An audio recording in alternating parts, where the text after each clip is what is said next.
নমস্কার বন্ধুরা, চলে এসেছি আবারও একটা নতুন রেসিপি নিয়ে। সোয়া চানা মশলা বানাতে গেলে প্রথমে কাবুলি ছোলাটাকে ভিজিয়ে রাখতে হবে। এরপর প্রেসার কুকারের মধ্যে দিয়ে নুন, জল পরিমাণ মতন দিয়ে দিতে হবে, দিয়ে সেদ্ধ করে নিতে হবে।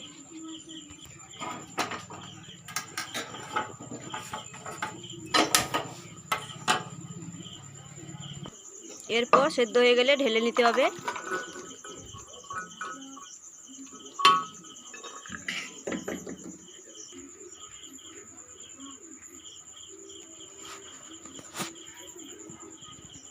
ছোট ছোট করে আলু কেটে রেখেছি। সয়াবিনটা গরম জলে ভিজিয়ে রেখে আগে থেকে ধুয়ে নিয়ে রেখেছি। এই রেসিপিটা বানানোর জন্য মশলা নিয়ে নিয়েছি। কোচানো পেঁয়াজ, চেরা কাঁচা লঙ্কা, কোচানো টমেটো, রসুন বাটা, আদা বাটা, হলুদ গুঁড়ো, লঙ্কার গুঁড়ো। গ্যাসে কড়াই বসিয়ে দিয়েছি, এর মধ্যে তেল ঢেলে দিলাম।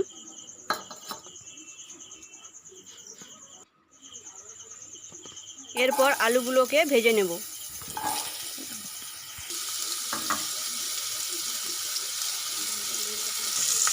পরিমাণ মতো নুন দিয়ে দিচ্ছি।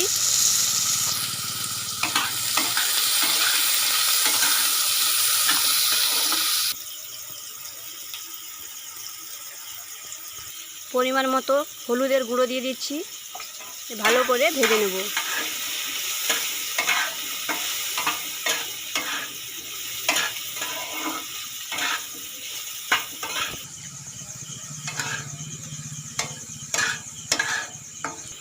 ভাজা হয়ে গেছে, এবারে একটি পাত্রে ঢেলে নিচ্ছি।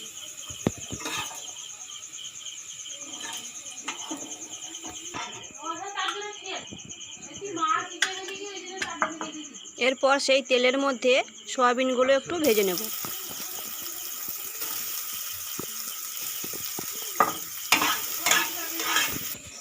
ভাজা হয়ে গেছে, এবারে তুলে নিচ্ছি।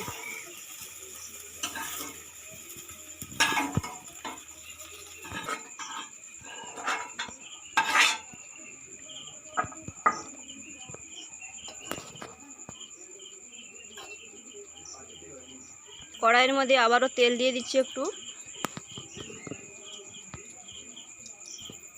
কুচিয়ে রাখা পেঁয়াজ দিয়ে দিচ্ছি। ভালো করে নাড়িয়ে নিচ্ছি।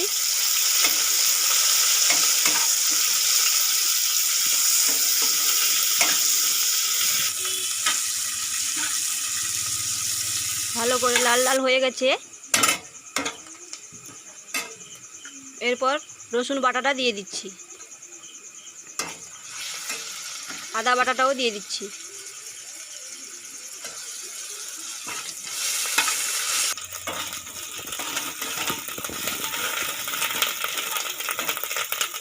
হলুদ গুঁড়ো, লঙ্কার গুঁড়ো দিয়ে দিচ্ছি।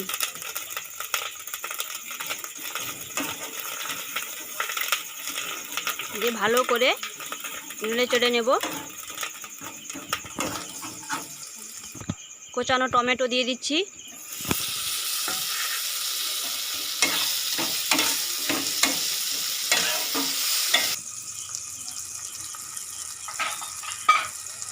সামান্য একটু জল দিয়ে ভালো করে কষিয়ে নেব। চেরা কাঁচা লঙ্কাগুলো দিয়ে দিচ্ছি।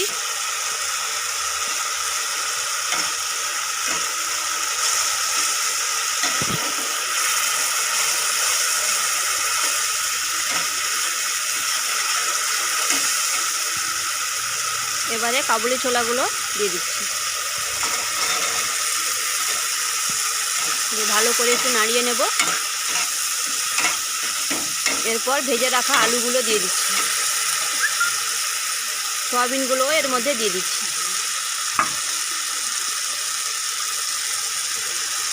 সব উপকরণগুলো ভালো করে নাড়িয়ে নিচ্ছি।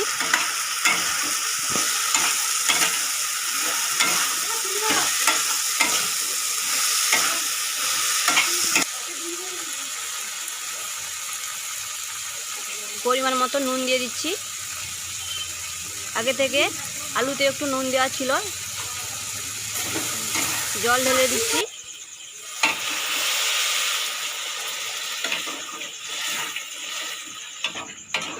একটু ভালো করে ফুটিয়ে নেব।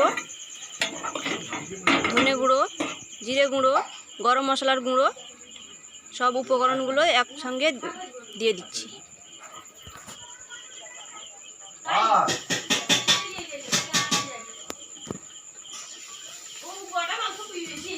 হয়ে গেছে। এবারে একটি পাত্রের মধ্যে ঢেলে নেব।